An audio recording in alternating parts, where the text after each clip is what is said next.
So we're in part two. Feel like a Netflix series. like, like, like, it's like, oh my gracious. Like I want to ask more about what you were feeling and thinking and how you reacted when it happened, but I don't even know how someone articulates what they were thinking Oh, and I can articulate, not a problem. Like she said, she's like, yeah, it started up again. I'm like, what do you mean it started up again? So that cute pink shirt she had on, she had a turtleneck on, and I don't know, we were probably making out or I mean, we were, and all of a sudden, like I saw on her neck, she had a hickey or a burn, and I'm like, what? I know I did give her that. I gave her something, but not that one. Like it's like, what? And she's like, oh, I burned it with a curling iron. yep. But what happened really is when she told her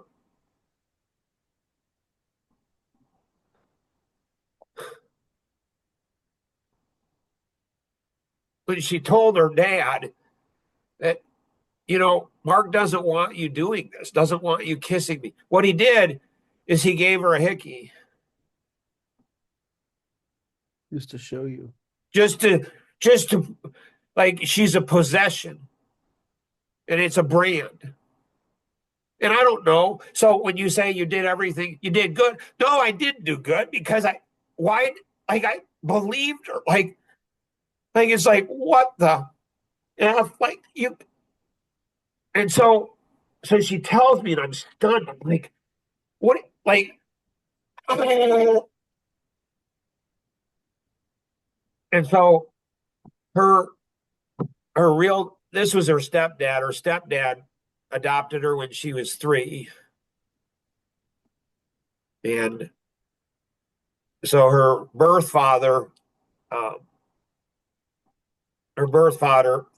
her mom got pregnant when she was 16. And then her parents made her mom marry the guy. And then at 2 years, when she was 2 years old, then they got a divorce. And so, anyways, I'm like, what? Like she tells me, and I'm like, so you try, so here's an 18-year-old girl, 19-year-old. Yeah, she'd have been 18, 19, that ish. And so she's in love, and you tell your boyfriend, your fiance this, that could end it. So the courage that she has to tell me is pretty substantial. But again, I'm so hurt and I'm angry and I'm mad and like I don't know. Like here's the there's 7 basic emotions. There's 20 feelings. There's 27 distinct emotions and there's 3,400 emotions. When you look at the 7, it's surprised. Yeah, holy cow. Like I'm just like shell shocked. I'm like we're engaged. Like he would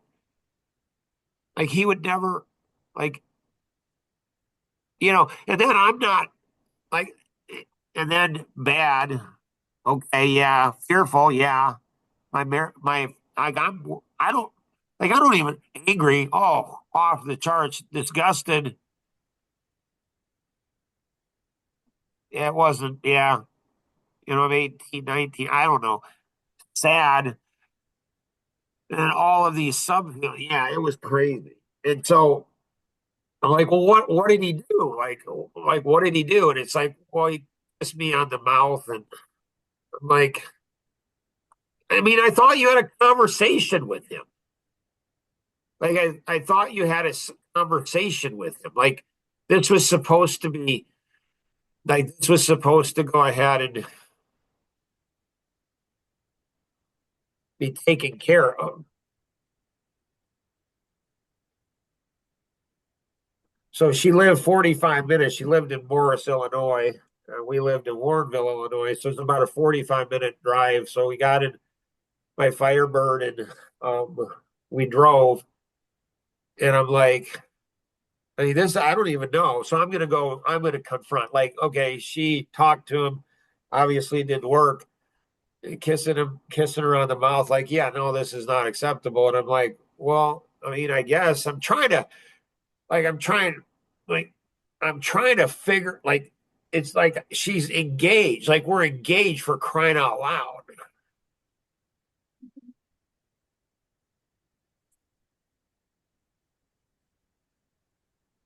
And she's like,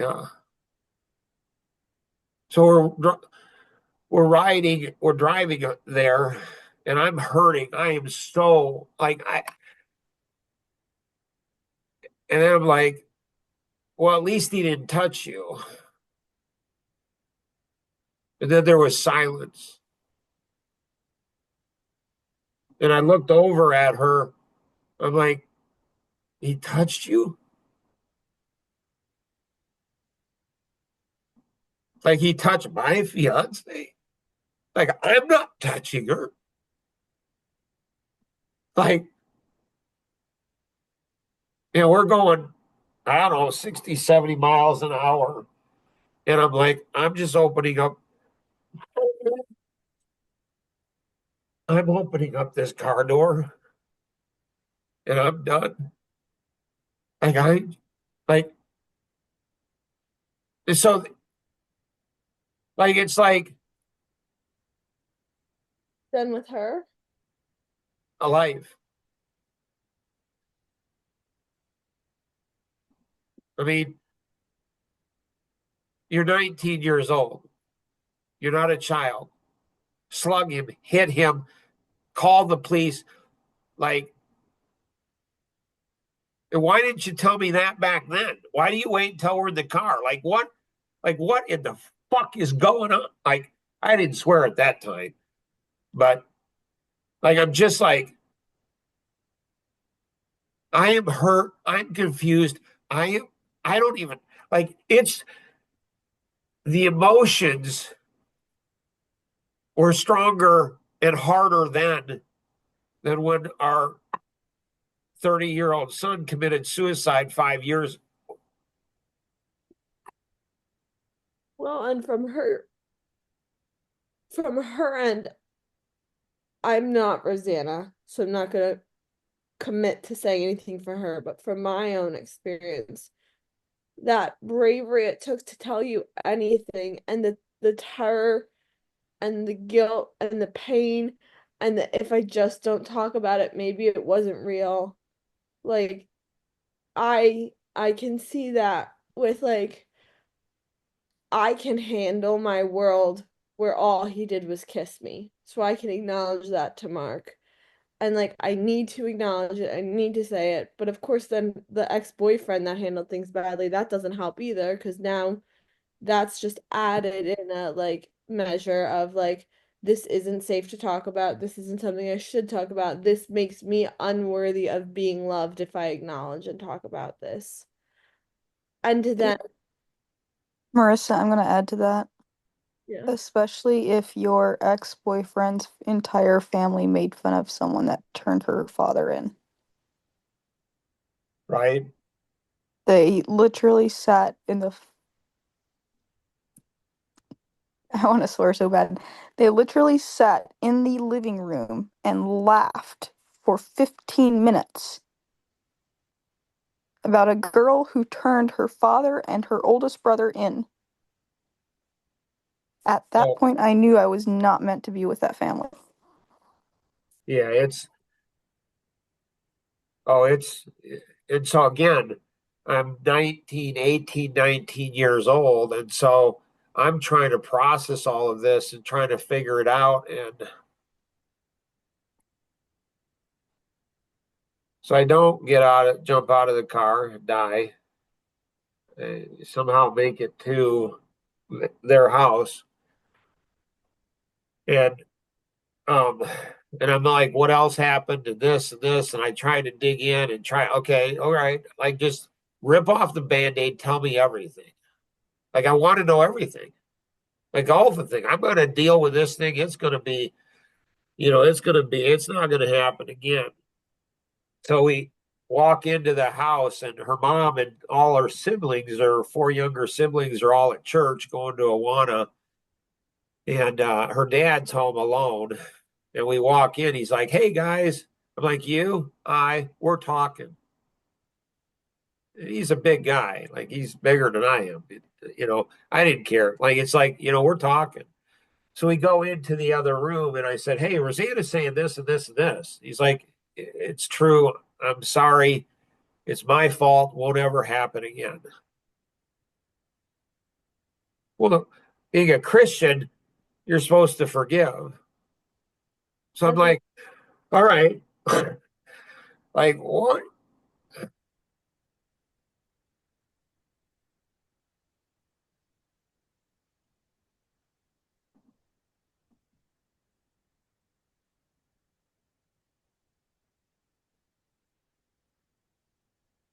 So acknowledge it, took ownership, said it wouldn't happen again. And then we go, and then her mom comes home, and we sit at the table. We sit down at the table, and I said, "Hey, I need to," and she's there, her dad's there, and Rosanna's there. And Do you know at this point if she knows about it? no, I don't. I'm thinking no, obviously no. I mean, there's no way she could know. I mean, if she knew, she wouldn't allow her daughter to do this. Like, so I'm thinking, I'm out in this thing. Like, I'm opening this bad boy up. Like, this is just like, so he's sitting right beside her, total, silence. And then Rosanna's sitting beside me, and the mom's right across the table. And I said, "Hey, I need to share this with you. Dad's been, sexually molesting Rosanna." I didn't even finish it. She said, "All dads do that." Okay. So I'm 19, but you don't need a college degree in psychology to understand. At least I did. I'm like, holy crap. I'm thinking it happened to her with her dad. Like, this is generational sin. Oh, look at that. We do swing back around. It's like, well, what am I supposed to do now? And so I have compassion for her mom. And I'm like, this is one messed up family. Like, holy cow. And and so we talk, and I go home. We're 45 minutes away. I go home, and I'm like, what was I thinking? I didn't bring her with me. Right? Marissa just changed her mind about how well I handled it. What are you thinking? I wasn't. I'm like, I don't know. Like I'm pretty sure she's not gonna get touched again. Like, man, so her dad, I don't believe wanted to do it. It's an addiction. It's like something happened that he was triggered something. It's a might have, not definitely, but might have happened to him when he was young. right. Something happened. And so this is not normal, natural. It's something. And the mom didn't want it to happen. Rosanna didn't want it to happen. Here's three people that didn't want it to happen. But, this is what's weird to me. Like, Christians who judge me. I just want to laugh. I just want to be like, you have no idea. You have no idea you have no idea. You're such idiots, especially pastors. You just, you're just so stupid. And even then, I thought, like, I wonder what happened to her and him. And so I'm thinking about them. And I'm thinking about my fiance. And I'm like, okay, how am I going to navigate all this and everything? And I leave. And I find out later that her mom went ahead and, after I left, I don't know if it's that night or the next day or whatever, she's like, "You shouldn't have told Mark. We should have We should have handled this on our own. And it's like, so she puts her through additional, like, just what a stupid ass woman. Like, what Mother a stupid ass woman. Mothers can view that kind of stuff as shameful and yeah, so many things. Well, unfortunately, um, well, that might be for another podcast. There's so much stuff in here. This thing's got, oh my goodness. Anyways, so so we so I stop it, and then I start to, I talk to her like, when did this start? How long did this happen? And what happened? Like, and as best as I can discern, you know, it happened 3 times while we were engaged. He touched her twice and exposed himself once. But during dating, I know it happened then too. I just don't know to what degree. And so we make it through the engagement, we get married, and I can't shake this thing. I cannot, like, I It's not can't. shaken. It's like something's missing.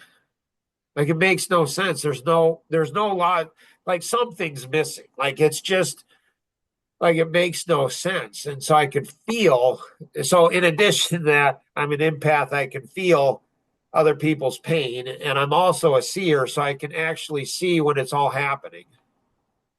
So it's like I was there watching him do it to her. And so that adds exponentially to the pain. And anger and Yeah, and it's weird because, it's like when he acknowledged it and owned it, said it would happen again, it's like, so it was like Roseanne asked me this morning, so what do you think's going on inside of you? It's confusion,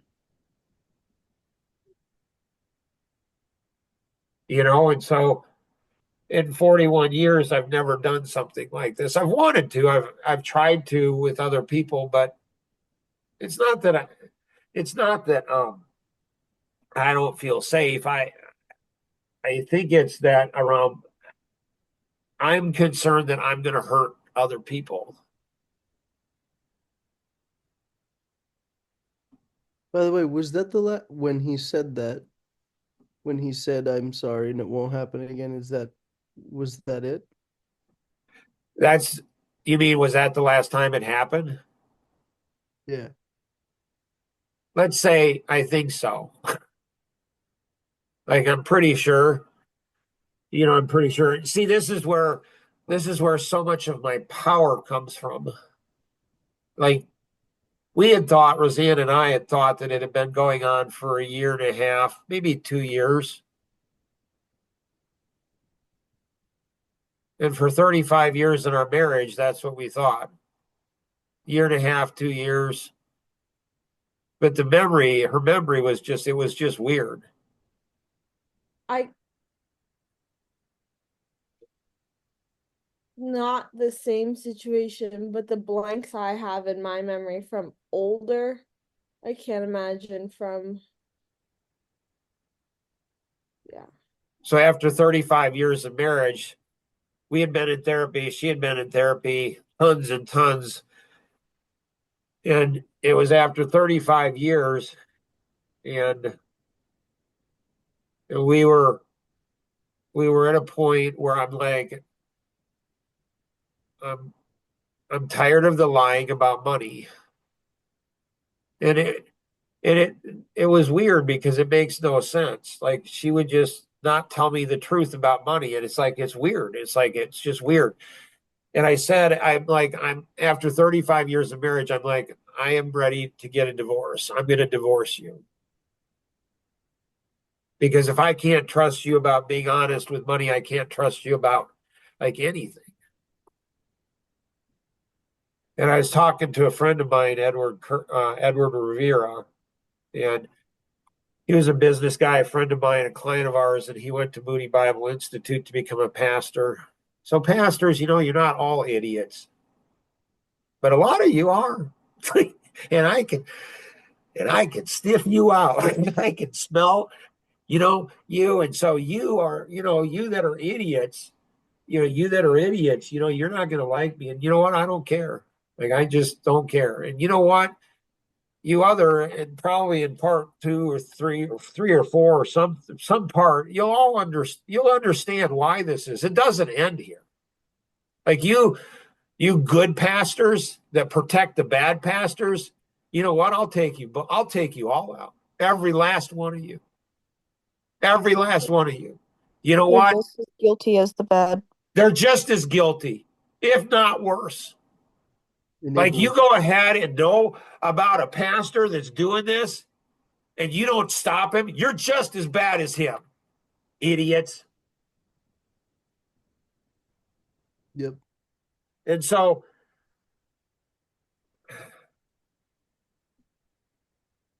Which one's worse, the drug doer or the drug dealer? right, right. It's just insane. It's absolutely insane. And so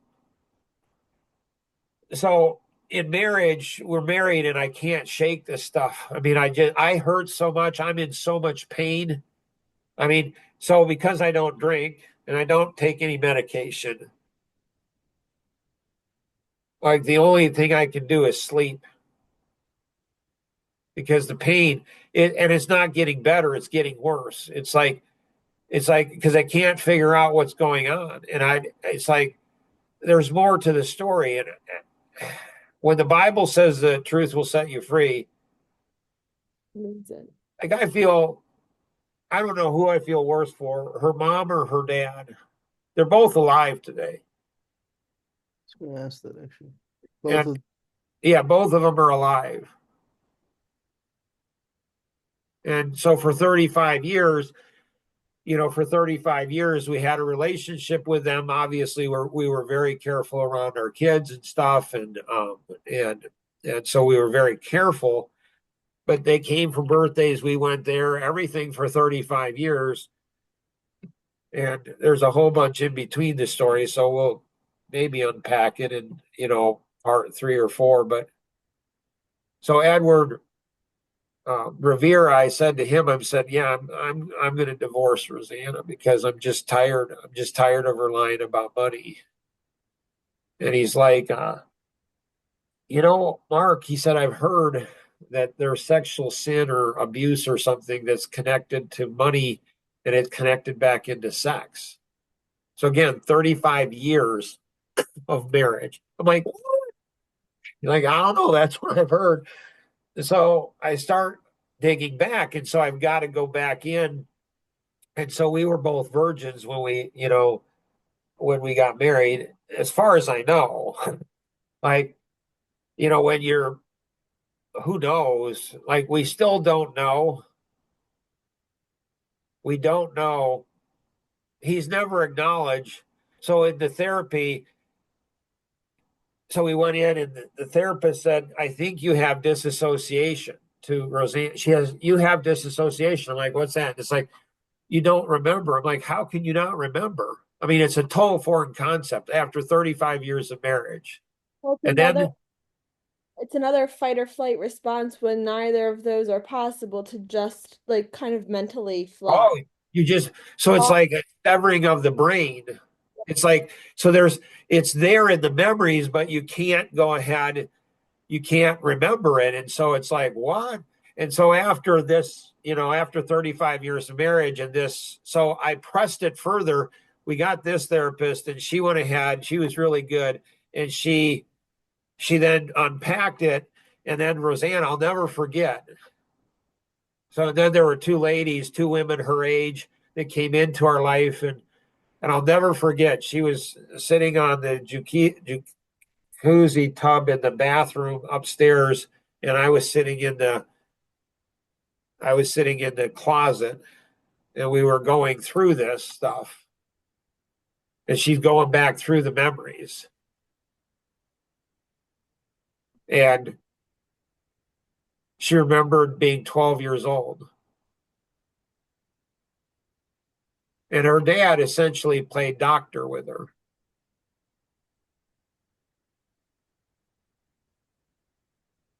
And I mean, she was shaking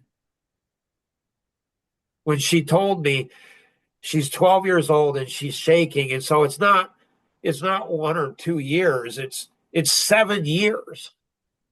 And I'm like, that makes all the sense in the world. Like, I get it now. I understand it now. Like, oh my goodness, like, God, why didn't you tell me this? Like, now I understand. Like, now I understand. It's like, you know, and she was being groomed, and so there's so much in here. It's insane. I mean, it's absolutely crazy. And so there's a possessional thing, man conquest, and so she was another man's. So he wanted her. Like, it's just weird. It's the whole thing is weird, and so we confronted her dad and mom after we found out. We said, hey, this didn't go on, for a couple of years. This went on for 7 years or more. And Rosanna never got, like, she was never angry, which was, again, weird to me. Like, how can you not be angry? And how, like, it didn't make any sense, but now it did. So he groomed her, and he started at a very, very young age. And he's like, it was weird. The last conversation he and I had, Rosanna was there. It was over the phone. And he said, I only touched her. I only touched her twice. And I only touched her twice, and I exposed myself, and that's all I did to her. I said, you're a lying piece of shit. Like, that's not all that's happened. And so that's what he did during engagement. So what in his own twisted mind. So there's a website, Do You Hear My Voice Now? And it's not a nonprofit organization. It's a strange group. And so she's told her story. And there's another story on here about a similar situation. Daughter describing sexual abuse by her father. And so Rosanna's story is on here. And um, so essentially they, 6 years ago, they dumped Rosanna and I, which I was fine with. Like, but if they came back, so I told them, I said, we want you to come into counseling with us, and we want to work this thing out. But I need to know when it started. I need to know the degree that it happened, and I need to know frequency. Those are three things. I have to know that. And that's when another pastor situation came in. So we'll leave that for part 3, where their pastor slid in and protected him. He died, I don't know, 6 months ago. Weirdest thing. Got in an automobile accident and died. I had a woman through Do You Hear My Voice Now? She had seen Rosanna's, and she had emailed Do You Hear My Voice Now? And they passed it along to me. And she said, did you know that the pastor in that situation died? I said, I didn't. She was out in Maryland. She didn't know. She just read it on here. So this, if you're a pastor, you're hiding stuff. You might want to think about, do you hear my voice now? They're all over the place. And men who are predators, you're being hunted. I'm just telling you, you're being hunted. You get this thrill, you get this whatever you do, and then this guilt, and it's like an addiction to you. So let me tell you, you're hunting these girls. There's men like me. I'm hunting you. I'm after you. No, there's no violence. I'm not going to kill you. I'll put you away. I'll expose you. That's probably the thing that's going to go ahead you have this impression and your wife protects you and then your kids protect you and then the church protects you. Let me tell you, the damage that you have done to these girls and the damage and the hurt you created these husbands of these women and their kids, let me tell you, you better fear. You better fear. And if you go ahead and are watching this podcast, you can be part of it. There's no membership. They don't know who you are, but there's a way to stop it. And if you don't stop it, then it gets to go ahead and go to the next generation. And then it goes and flows even into my children or my grandchildren. And I get to deal with that crap. You don't have to deal with it. You have no idea as to the damage you have done. And pastors, you go ahead and get up and preach. You go ahead and bet in your congregation.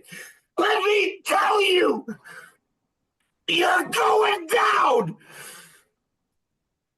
I'll expose you. And if you're a husband of one of these women, step up.